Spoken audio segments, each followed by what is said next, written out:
In Vatican City, there is a kingdom made of paper. It's not measured in acres, but in miles. 53 miles of shelves holding 12 centuries of secrets, scandals, and history-altering documents. We're talking about the private letters of Michelangelo, the order that excommunicated Martin Luther, and the trial records of Galileo Galilei. This is the Vatican Apostolic Archive, but what does it really take to get inside? Forget the movies. The secret to entering the Vatican's 53-mile-long archive isn't about laser grids or high-tech vaults. The real barrier is a ritual so demanding, it's designed to reject almost everyone. Your degrees and qualifications might mean nothing. This isn't a place you can just visit. It's a place you have to prove you are worthy of entering. So, what are the unwritten rules? First, the biggest myth is in the name. For centuries, it was called the Vatican Secret Archives, sparking endless conspiracy theories.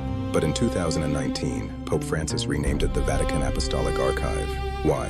Because the name was a mistranslation. The Latin word secretum never meant secret, it meant private. These have always been the personal, private archives of the Pope. The application process is a filter, and it's designed to be brutal. It starts with one question: why are you here? The fastest way to be rejected is simple curiosity. Journalists, authors, amateur historians, your application is dead on arrival. The archives are only for qualified scholars doing scientific research.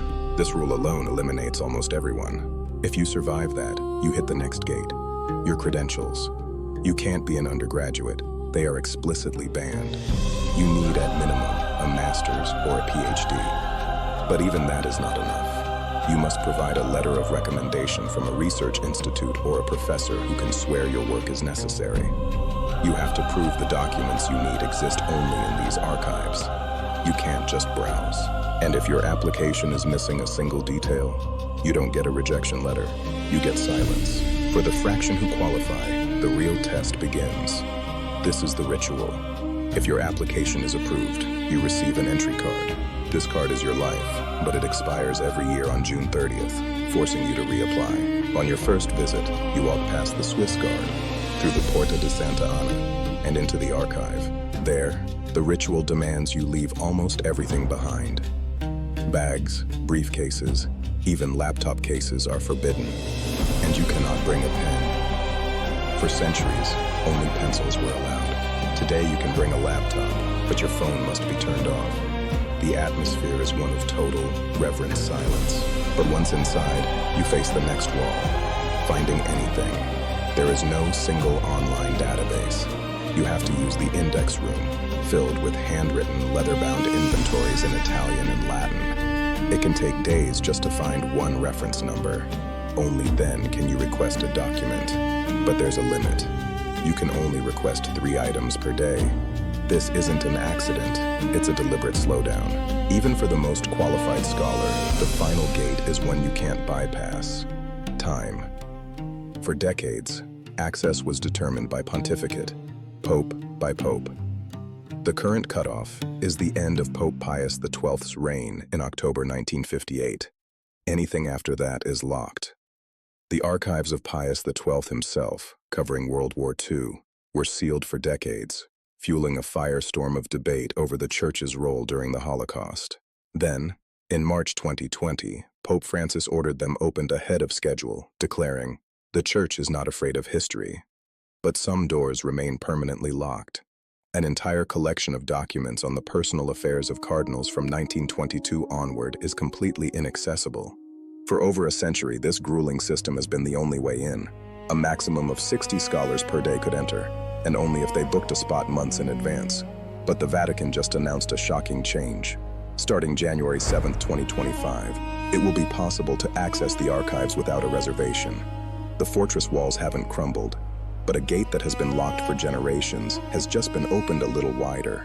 The secret to entering the Vatican archives is not a conspiracy. It's control through procedure. The archive's power isn't just from the secrets it holds. Its power comes from its ability to decide who gets to tell our history. It is a quiet, paper fortress that has shaped our world by controlling who gets to read the past. But what exactly is hidden in those 53 miles of shelves? The treasures inside are not just old, they are world-altering. In 1998, a scholar discovered a letter buried in the archives that had been lost for centuries. It was from Genghis Khan's grandson, written in 1246, proposing an alliance between the Mongol Empire and Christian Europe. The Pope never responded. That single silence may have changed the entire course of medieval history. Or consider this, the actual petition from 76 English lords asking Pope Clement VII to annul King Henry VIII's marriage. The petition includes 81 wax seals, each one a thumbprint of a noble who sealed England's fate. The Pope's refusal led directly to the English Reformation and the birth of the Church of England. Then there are the letters that were never meant to survive.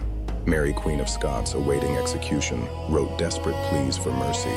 Her words are still here, preserved in her own handwriting. Michelangelo's letters complain bitterly about Pope Julius II refusing to pay him for painting the Sistine Chapel ceiling. Even Galileo's forced confession, where he renounced heliocentrism to avoid execution, sits in a folder, every crossed-out word visible. But the most disturbing documents are not ancient. They are recent. Files on the Vatican's financial scandals of the 1980s, links to organized crime, and the infamous Banco Ambrosiano affair.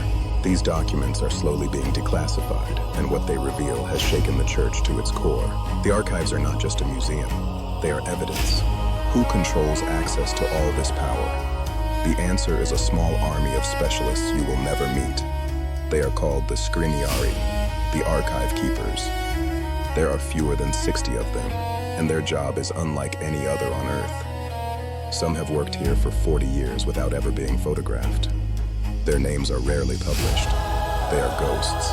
Each scriniario is assigned to a specific historical period. Some specialize in medieval Latin, others in Renaissance Italian, and a few in languages that no longer exist. Their training takes years, because they must not only read these languages, but understand paleography, the evolution of handwriting across centuries.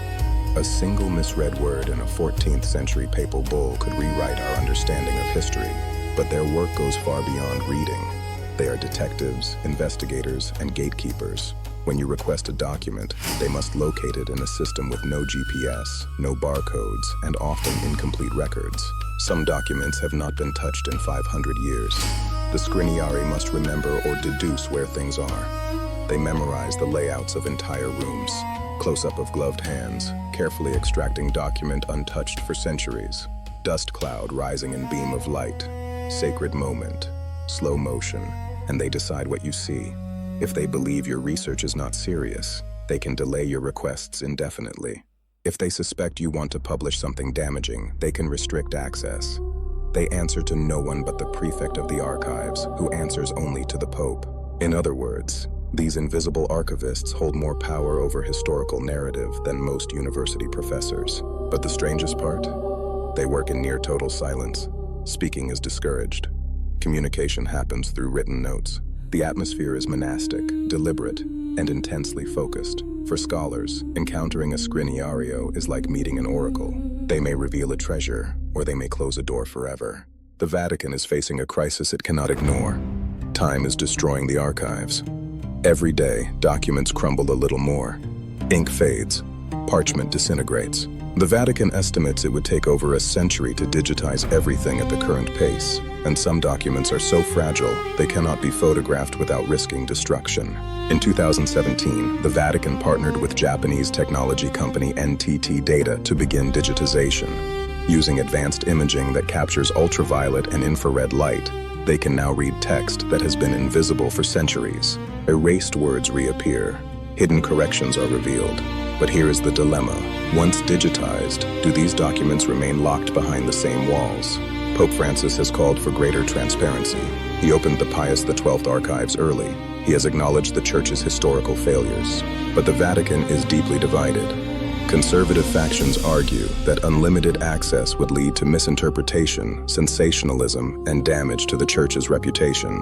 Progressive voices argue that hiding history is worse than facing it. The real question is not about technology, it is about power. If the Vatican digitizes and opens its archives to the world, it loses control of the narrative. Scholars would no longer need to pass through the ritual. Journalists could investigate freely. Conspiracy theories might finally be disproven or horrifyingly confirmed. The fortress could become transparent. But for now, the Vatican has chosen a middle path: selective digitization, controlled releases. The archives are opening, but slowly, deliberately, and always on the Church's terms. The 53 miles of secrets are not going anywhere. And perhaps that is the point. Some believe the greatest power is not in revealing secrets, but in deciding when and to whom they are revealed. The Vatican Apostolic Archive is not a library, it is a weapon, and those who control it control the past.